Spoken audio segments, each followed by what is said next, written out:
I'm just sketching in a very simple outline sketch for this step-by-step landscape tutorial with lots of yummy techniques.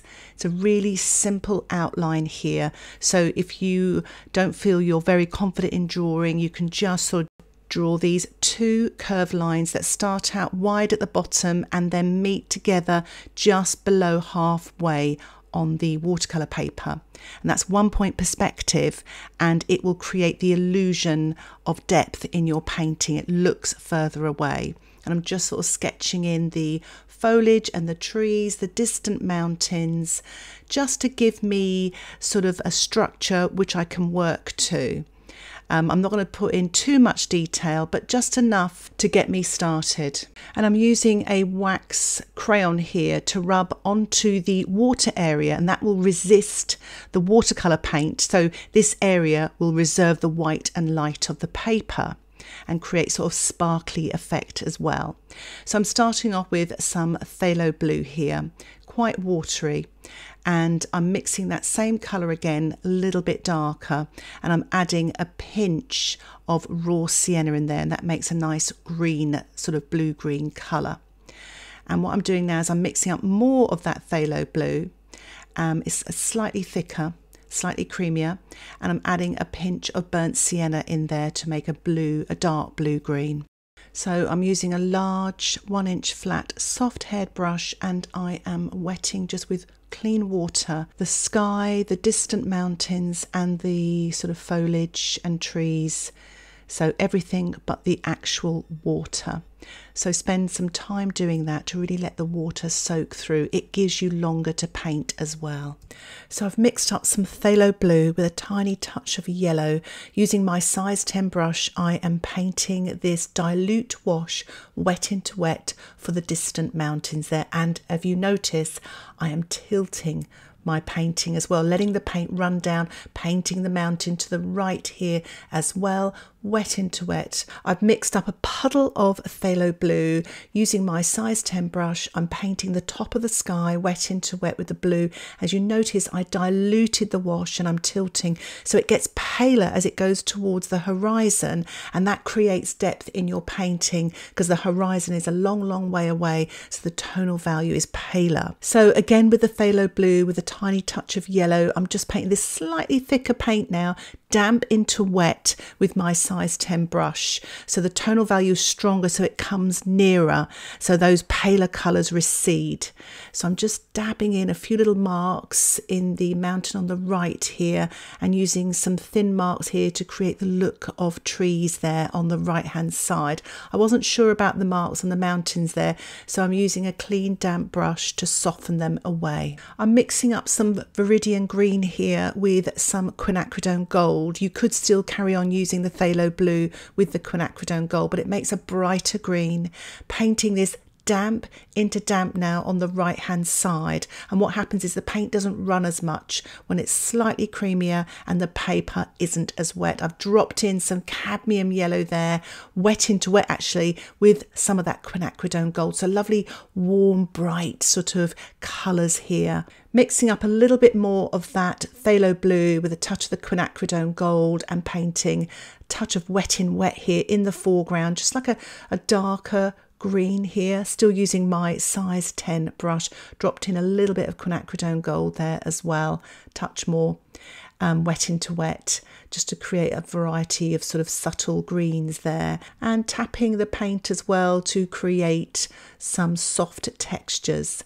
Mixing up a little bit more of the phthalo blue, painting wet on dry the water, and as you can see, the wax is resisting the paint, so you've got all that lovely light sparkle on the water there. I've added a pinch of red there to that phthalo blue to make this lovely grey colour, to create some shadows in the water there, some darker colours, wet into wet with my size 10 brush. I'm using some Brusho, it's light brown Brusho, and I am tapping the bottom of the pot there to release the Brusho in a small hole in the top there. As you can see, it creates some marvellous effects, and I'm using my plastic card to scratch into the surface of the paper to create darker marks to represent twigs and smaller branches. Also spattering some water onto the damp surface, and you'll get some lovely sort of lighter textured marks there once it dries off. As you can see, it's already creating some lovely light textures there. I'm mixing up here some burnt umber with the phthalo blue to make a really lovely dark green. I'm using a natural sponge, but you can use a synthetic sponge, and I'm tapping this creamy paint onto the damp surface, and as you can see there, it creates some lovely textures. Try not to press too hard when you're sponging so you really get the most out of the textures. And I've mixed up a little bit more dark creamy green here, and I'm tapping here to the right hand side, damp into damp, so my sponge is damp and not wet, and it creates these lovely texture effects that give the illusion of foliage on trees there. And I'm using this darker colour now, tapping onto the left hand side, damp into damp, going along the sort of water's edge as well, trying to carefully not get this on the water. I've rinsed off my sponge, and I'm actually sponging some yellow paint here with a touch of phthalo blue, and I'm also going to sponge in some orange, and that's a mixture of red and yellow mixed together to create that lovely warm colours there on the left. Again, mixing up the phthalo blue with some burnt umber, quite a creamy mix here, and I am sponging damp into damp here on the left.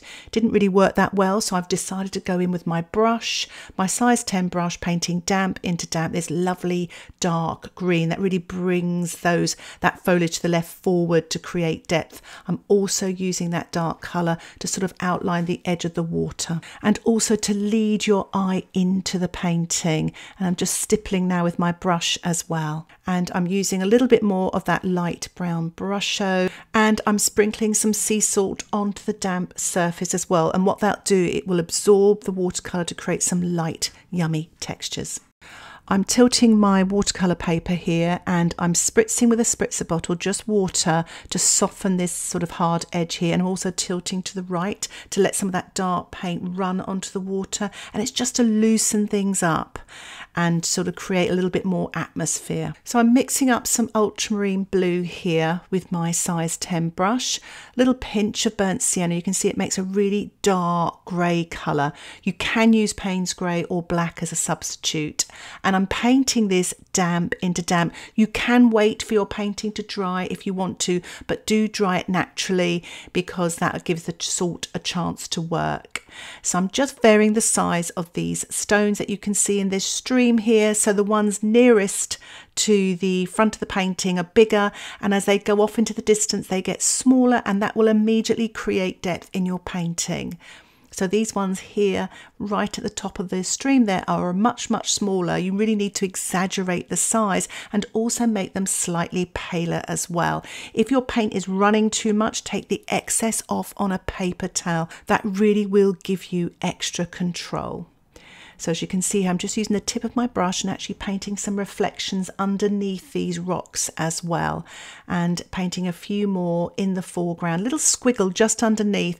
Some areas of the water are pretty dry actually, so you can see some of this is wet on dry. Just before the shine goes from the paint, you want to start using the plastic card and swipe, a bit like a windscreen wiper, and just swipe the paint. Try to do this just once. If you do it too many times, it can tear the paper. But what it does, it creates light at the top of the sort of stones there and makes them just look more realistic. It's a really cool technique, and I would suggest practicing it before you actually attempt it in your painting. And as you can see, I'm actually sort of lifting off smaller stones here and there, and it really does look realistic. I love this technique. It's so versatile.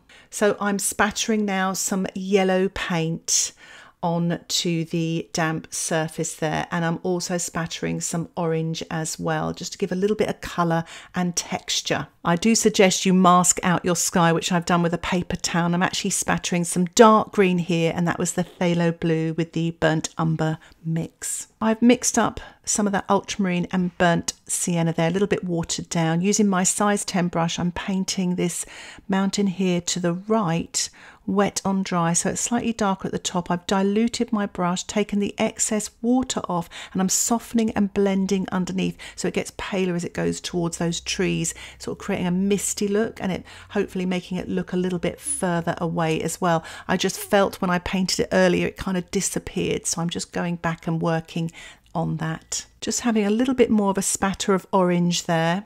I felt this area was too pale, so I'm adding a little bit more of the phthalo blue with a pinch of burnt sienna, really watering it down and blending it back with a clean, damp brush. To stop myself from overworking that area, I've decided to spatter some yellow just here and there, and again masking out the sky area.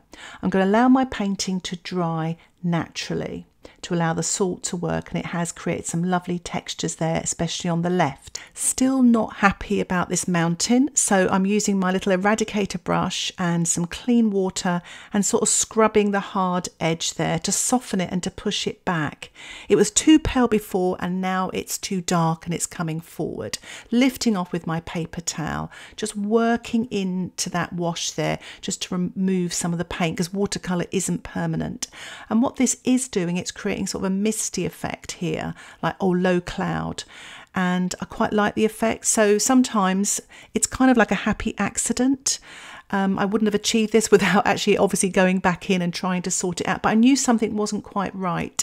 So you can actually make corrections in watercolour as long as you sort of really think about it clinically and don't keep painting just for the sake of painting to try and work it out.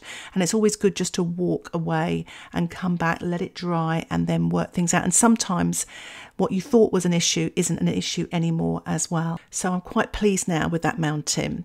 So I've mixed up some ultramarine and burnt sienna, and I'm just finessing the water's edge here, painting wet on dry with my size 6 brush. Also adding some shadows underneath some of those stones there, just to really bring them to life, make them look more 3D. So just sort of painting some darks here and there, adding to the reflections as well, using that ultramarine and burnt sienna mix. So working my way down here on the left hand side, just carefully sort of adding a few darks here and there, a few squiggles. And I'm using dry brush here. That means there's not much paint on my brush, but I'm painting quite swiftly, catching the texture of the paper with my brush to create some sort of darker marks there, but also sort of sparkly marks as well that you get with dry brush.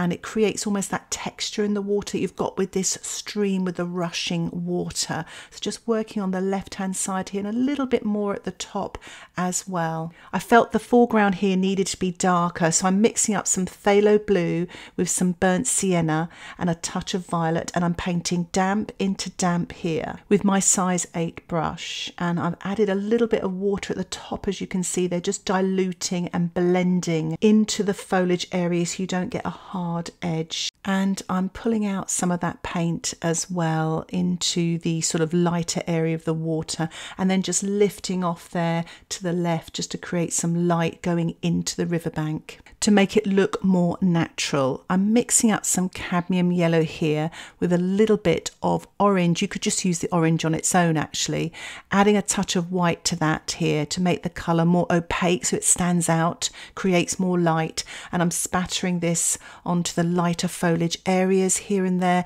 just to create more light and texture and sparkle with my size 6 brush. I've mixed up a very light green here using the phthalo blue, cadmium yellow and white gouache. I'm sponging wet on dry. I'm also going to spatter some of this light green as well here and there with my size 6 brush. I'm mixing up some white on its own, and I'm going to take the excess off on the paper towel. I'm painting this wet on dry. I wanted to change the shape of the stream here. I lost a little bit of it here, so I'm adding more white, and I'm also using the white to create light and sort of texture of the water, the sparkle of the water, using the dry brush technique as well, using the belly of my brush. I'm just softening that area there. It looked a little bit flat, and I'm using some yellow and orange mixed together here with a touch of white, and I'm sponging wet on dry some really light textures here and there. So I'm removing the washi tape now to reveal a really nice white border, and I felt just one last spatter of white gouache would really finish this painting nicely. So here's a close-up. I really hope you enjoyed all these yummy techniques, the spattering, the sponging, the plastic card and the Brusho. So I really hope you enjoyed this tutorial, and if you have any questions, please put them in the comments section below. And if you'd like to see more content like this, don't forget to subscribe to my channel where you'll get updates of my latest tutorials. And if you'd like to get access to my exclusive weekly tutorials, why not think about joining my Patreon membership? Details about the membership can be found in the description below. Thank you so much for watching. Happy painting. Bye for now.